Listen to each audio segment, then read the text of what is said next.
So, our last video discussed the sinister and unfortunate dark side that came with the pandemic we've all endured. But now, would you be surprised if I told you that somehow, even after everything that has happened, that yes, there are some actual upsides to the pandemic? And that's what we'll be discussing today. Honestly, if the pandemic has revealed anything, it's that there's a certain line of dialogue that the mainstream often likes to discuss, and it's usually stuff that is far from interesting, or, lest I say, beneficial. I mean, why can't we talk about Atlantis on the mainstream news? Do they even know about Göbekli Tepe? I mean, come on. I mean, I guess in some ways it's understandable. After all, the pandemic hit us hard as a species, and it left us a nasty scar. Nowadays, there's a lot more optimism than there used to be about this starting to be behind us. But the future is still a giant question mark for so many people. Not to mention, there's a lot of upset about the way things are being handled, such as protests around vaccine passports and such. We get it. The past couple of years have been unimaginably difficult for most people. But with a new year comes new possibilities. Do you have any visions or goals for yourself this time around?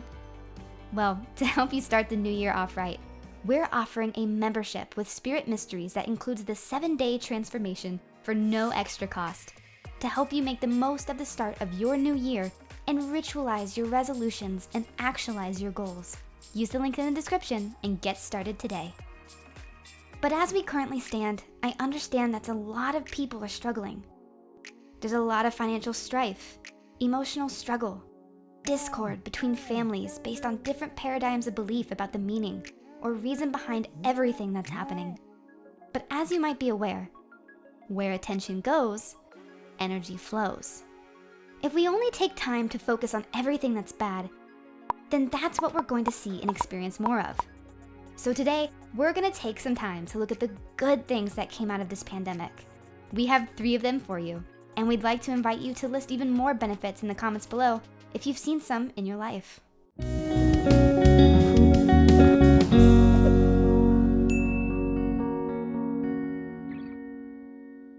Benefit 1, getting cleaned up. If there's one thing we can say about humans, it's that we're pretty messy. I know this doesn't apply to everyone, but humans do often have a habit of leaving garbage all over the place in the form of littering, or even just keeping their places relatively messy. I think we're the only species who would deforest an area and use the wood to build a Save the Trees billboard. While some parts of the world, such as Asia, tend to regularly wear masks when they're feeling under the weather, since it's pretty common in Asian culture to wear face coverings because of the heavy pollution. But until a year ago, Western countries like the US would do no such thing. As a result, we could argue that the common cold and flu that goes around seasonally has become far more widespread and common here than places that are more mindful of how they are spreading their sickness. Now, the pandemic hasn't caused us to stop littering, but the continual effort to inform people to wash their hands and such has created this new wave of awareness through our entire collective field of consciousness to be more mindful of ourselves and how we're showing up in the world. And while the boundaries of mask mandates may sometimes be a little extreme and even strange or downright frustrating, I don't know that we can say that it's entirely bad, as the flu itself has been almost entirely obliterated by the mandates. Seriously, it's seldom discussed in the news, but if you look at the stats from the pre-pandemic world to today, the common flu went down nearly 99%, from 130,000 cases down to just 1,300. There's also something to be said here about cleaning up our energy fields. Although for non-believers in that kind of stuff, you may consider this philosophically instead. In essence, as we separated from each other during lockdowns and the whole 6 feet of social distancing in place, many subtle shifts in the human energy field were allowed to happen. Like maybe finally getting some distance from that guy in your workspace who's always sticking their nose into your work and, hey, do you mind? People with strong codependencies or attachments to others were forced to separate, allowing for opportunities to strengthen their own energetic field, or at least identify one's own energy from another and articulate those healthy boundaries. It's fair to say, most people today aren't yet thinking about their body of consciousness in terms of energy. But the value of social distance is kind of like, it's kind of like color theory. Here's what I mean. Imagine if you took all of the colors in MS Paint and just kind of smooshed them together on a canvas, without any space for each color to be on its own or blend in its own little harmonious ways to make this beautiful, pretty picture. They all just kind of blend and muck together to make a sort of browny gray darkness. And I mean, that's a fine color, I guess, but it is a limitation of potential expression too. How this relates is, though social distancing was a difficult thing for a very long time, distancing from people physically allowed our own colors to kind of stand out a little bit more, separating the reds from the blues and the yellows from the greens. And we had the opportunities to find a little bit more self-consciousness based on who we are. In other words, being apart gave us all room to grow. In a sense, this meant learning to hold space for ourselves and discern what it is we needed as well as what made us happy. That said, humanity still has a ways to go to really make all of its colors sparkle. But social distancing and being locked down with ourselves was a step forward on the path, nonetheless. Benefit 2, slowing down climate change. At least a little bit. As a bit of a preface to this one, in the past we've discussed how the general warming of the planet isn't exclusive to us, and that all of the planets in the solar system are warming up as a part of natural cosmic cycles. So when we say slowing down climate change, we mean specifically the acceleration of climate beyond what's natural due to the pumping tons of toxic pollutants into the air. Okay, back to you, Sheephatch. Thanks for the clarity. Where was I? Right. So, I think we can all agree that the climate was one of the big winners of lockdown. Well, that and Netflix, but I am more excited about the climate. Remember last year everyone was saying there were dolphins and fish in the Venice canals? Well, whether that was true or not, a few months ago, Venice upped its game even more and straight up banned large cruise ships from docking at its ports because the government was like, well, 1, big ship equals big crowd, which means more COVID, and 2, we like the fish and our canals are great, so shoot. 2020 was one of the best years for climate change. According to the World Meteorological Organization, Southeast Asia alone saw a 40% reduction in the level of harmful airborne particles caused by traffic and energy production during the pandemic. As countries all over the world got together to impose a lockdown, we gave the planet a much-needed breath of fresh air, which caused a reduction in global greenhouse gases and local air pollution, and allowing ourselves to also take a collective deep breath too. I mean, seriously, did you see those pictures from China? Here's what it looked like pre-lockdown. And here's post-lockdown. Wow. Putting the world economy in a mini coma has cut fossil fuels use like crazy, which reduced the accumulation of carbon dioxide, methane, and other greenhouse gases and slowed the rate of global warming. The problem is as we've started opening up again, the amount of pollution globally is starting to creep back up to those pre-pandemic levels, well, because we haven't really learned our lesson yet. Like, it's been made so clear. Get it? Because there's no smog. Anyway. But now we have to do something about it. And it may just be that if we are coming face to face with the climate disaster, we may collectively all go inside again, and this time for longer, until we can find ways of solving this pollution issue for good. But all that being said, I think there's still something worth exploring here that has been beneficial. Our awareness of just how much we affect nature, and vice versa, has been pushed to the front of our lives. But you know, the good thing here is that the lockdowns were eye-opening for enough of us that we are still seeing changes take place.